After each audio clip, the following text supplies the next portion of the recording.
Welcome in, guys, to another Gamer's Edge Spotlight. I got my man Danny with me, the rarity himself.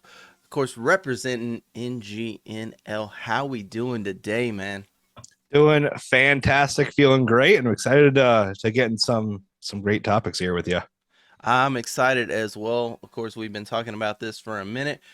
We've been following each other, of course, on Twitter. I think it's safe to say to call you one of my good friends coming in here. Of course, where we've never met here yet in real life. You're coming down into my neck of the woods, coming down into Texas here shortly.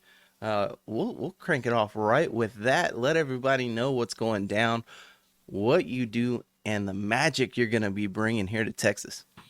Yeah, so in January, early January, the 5th to the 7th, I'm going to be in Austin, Texas for the Amateur World League Call of Duty LAN. It is going to be an absolutely awesome event. It's an 8K tournament, so $8,000 up for grabs. 64 teams are going to be there. It's going to be absolutely crazy, and I'm a caster just like you. So I'm going to be down there calling the play-by-play, doing the color, doing everything that we do, and making sure we put on a spectacular show. So I'm so excited. I've never been to Austin specifically, and I know I have a lot of friends who live in that area, so I'm excited to see everyone. Well, you can come down here, get you some real tacos down here in Texas, of course. But hopefully, this will be the first of many trips around this area for you. But on top of casting, you're not just the caster, you are a player yourself as well. I believe for the Cannoneers, correct? Yeah, that's correct. I am the Call of Duty captain for the Jefferson Cannoneers here in good old Watertown, New York, upstate New York. And we have won two championships and just recently placed third in our most recent season. So I feel like the structure we have in place is pretty good. And I love the guys, and I have an absolute blast doing it. Cool. Now, for anybody that's paying attention and they want to know how to get involved in something like this, what's your advice to them into stepping into, like you said, you're the captain. So, what's the advice to stepping into that role? Uh, you can't, the big thing is you can't be shy. You have to be able and willing to ask questions, be curious, get a, the biggest thing I can just say is just communicate, really. I mean, that's what it all comes down to, talking to your potential teammates, talking to the director or coach, interacting with everybody, get a feel for everyone, and be able to kind of incorporate that into your language, incorporate that into your energy, bring the energy. And if you're able to do all that, then you can become a leader. Now, I know now anybody who has some Call of Duty knowledge, they're waiting, hoping I ask this next question. But what is your role? I mean, are we talking flex? Are you a main AR? Are you that sub? Are you that doorman? What's your role on the team? I'm normally that objective sub, which is kind of interesting because normally your main ARs or your flexes are going to be your IGLs. So I take that kind of unique role on my team where I'm in the objective and I'm kind of directing the traffic around me, telling people where to be on the map, telling people where to watch, what we need covered, and what I'm watching. All that, all your basic good comms. So that's the role I play, and I love it. I'm not your big flashy like grabbing 3-4 piece player. I just kind of get those important kills, lock down the objective so my teammates can do what they do best around me. Nice. Hey, as long as you know your role and you play it perfectly, that's all that matters. That's Mm-hmm. what brings championships in. And of course, like you said, y'all have already been able to secure gold in a couple of chances there. Now, besides Call of Duty, I know you have started to dabble a little bit into Rocket League. Is there any other sports that you want to start casting in? And what's the main goal with your casting that you hope to achieve? So some other esports I'm looking to get into. I mean, I used to do hockey as a traditional sport, so I always love hockey, and I'm kind of looking to do it for my college as well.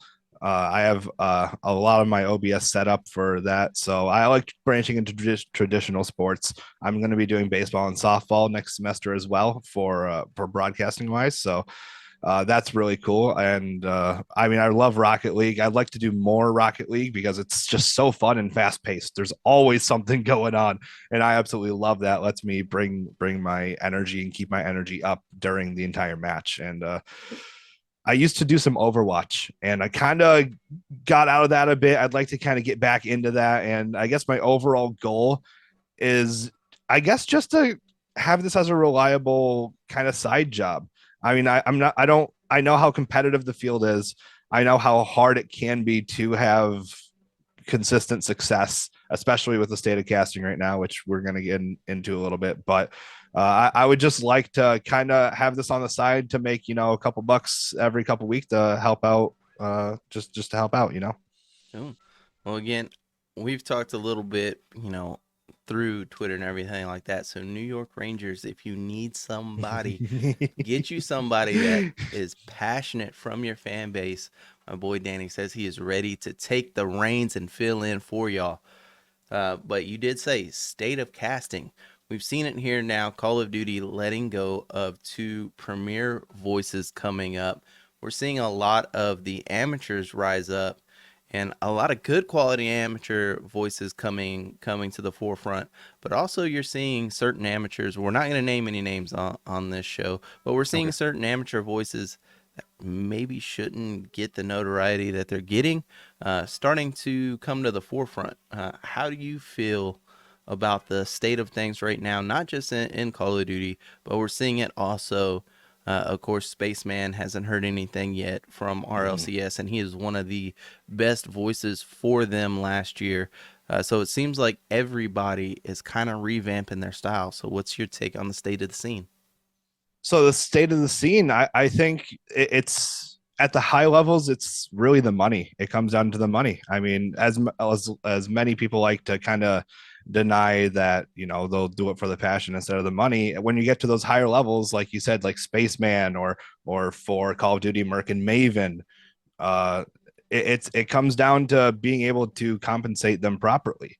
And right now, a lot of leagues, they would rather let go of their pride, their faces, to bring in somebody who's cheaper, who can do the job either just as well or a little less. So state of casting, it's seen as really like kind of flexible, expendable, and highly, I I'm trying to think of the word, but just like swapping in and out Yeah. kind of type of thing, like a revolving door. I guess that's what I'm looking at. So a lot of people don't want to compensate casters for what I think what they deserve to be paid for, and because of that, it's costing a lot of people their jobs. So it's a really tricky situation to navigate.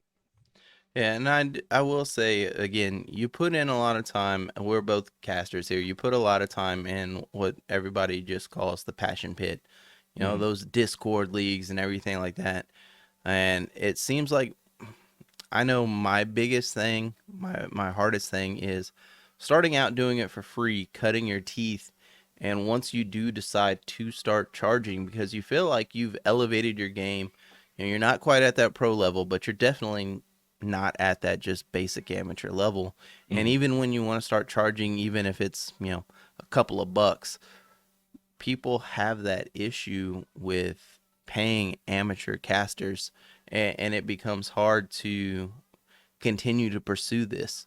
Uh, do you see any kind of pathway or anything like that? Of course, challengers, they're trying to redo challengers, make that a pathway.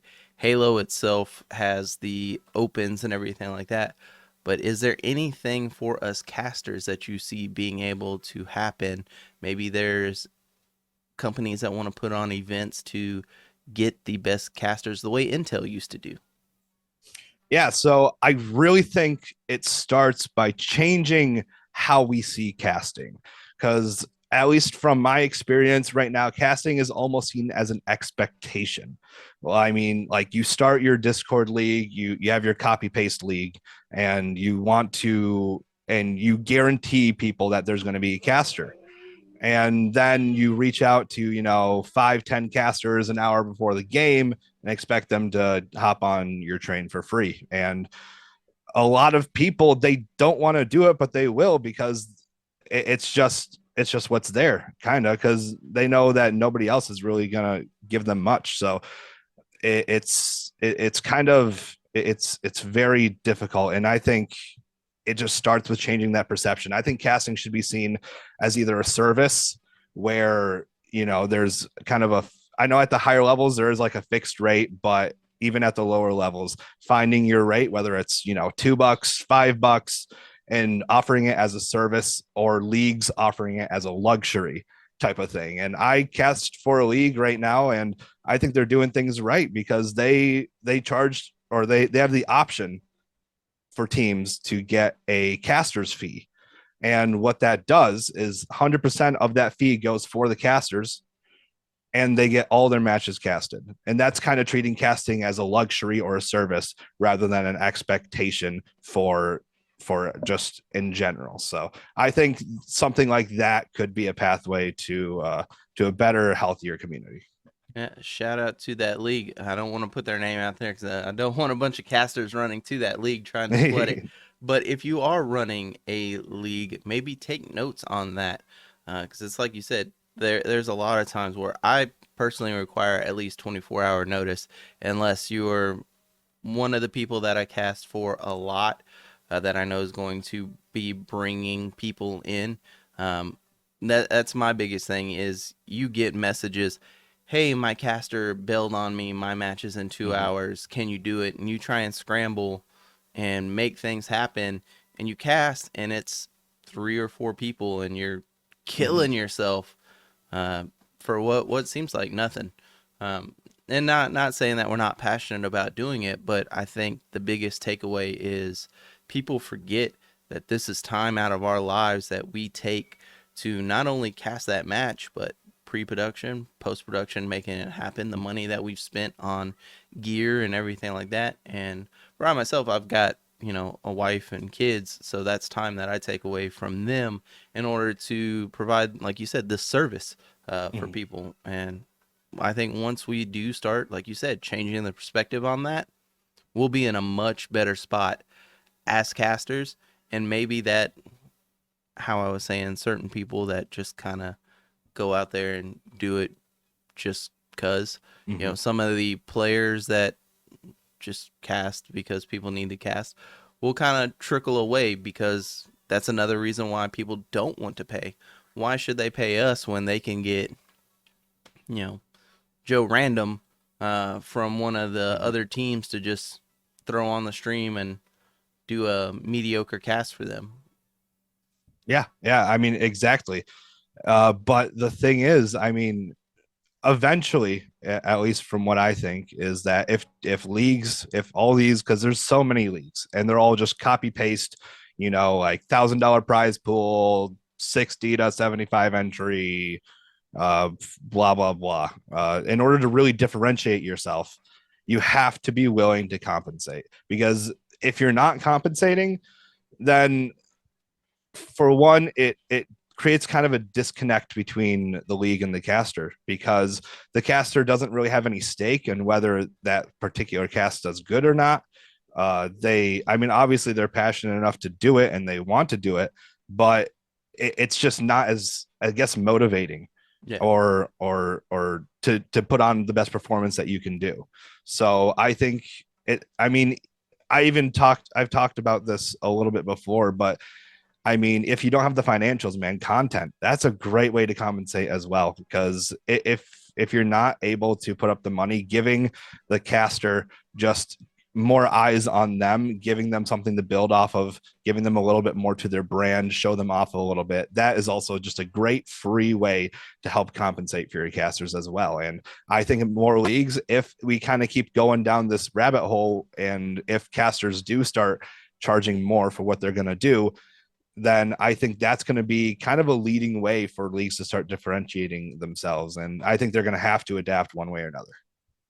Now, you mentioned a great point here, and it's something that I definitely see, especially in the Rocket League side. There's certain leagues or organizations within the Rocket League side that utilize their social media, Mm-hmm. and really put forth the effort to try and showcase the talent. One of the problems, though, that I have seen personally, and maybe we can try and find some kind of workaround later down the road, is certain teams will go back and watch their replays and take the clip of the cool play and submit that to the league, and they'll put that out on the social media rather than going back and clipping the cast and clipping the that would include, the Mm-hmm. shoutcasting in it. I will say shout out to Milky Militia, who I do a lot of Rocket League casting for. They always make sure to include my commentary in that on their social media, and they always shout me out. So shout out those guys.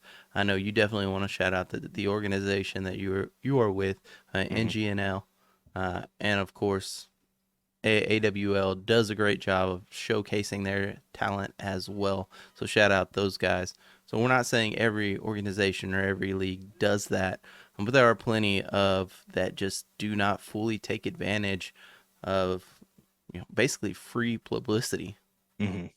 Yeah, exactly. And that's what it is. It's not only helping the caster kind of build themselves up, but it's helping your league because, I mean, no one can deny casting can make anything sound absolutely incredible. I mean, especially when you have just that passionate, fiery caster who's just in the moment, absolutely loves it. So I think not only is that beneficial for the casters, but it's beneficial for the person who's posting it. It's beneficial for the player because they seem really cool being casted over, doing this awesome thing. It's great for the league because it showcases their talent in a really exciting, upbeat way. Whereas if you just post that plain clip, like you said, some players will either like they'll record off their own setup and go to post it, type of thing. It's not as kind of attention grabbing as it is Yeah.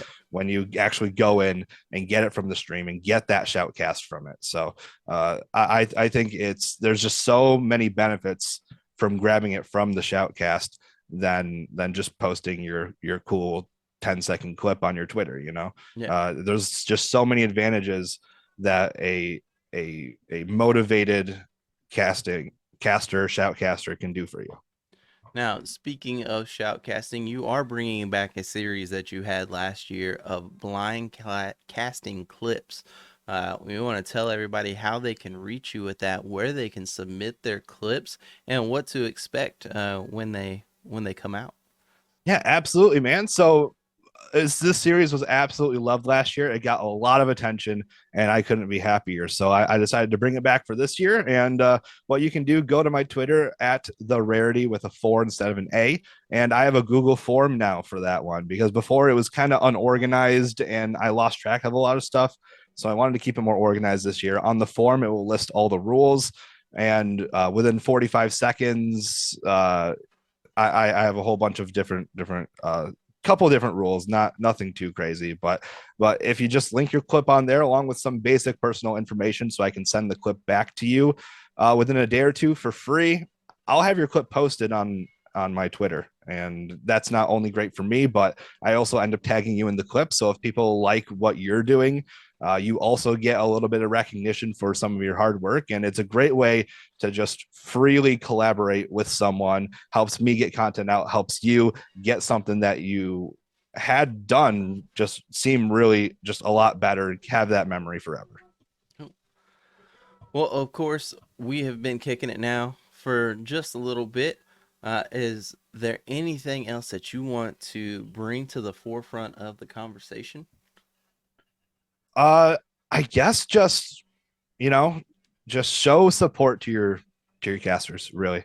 Whether it's in a small league or a big league, just show some support.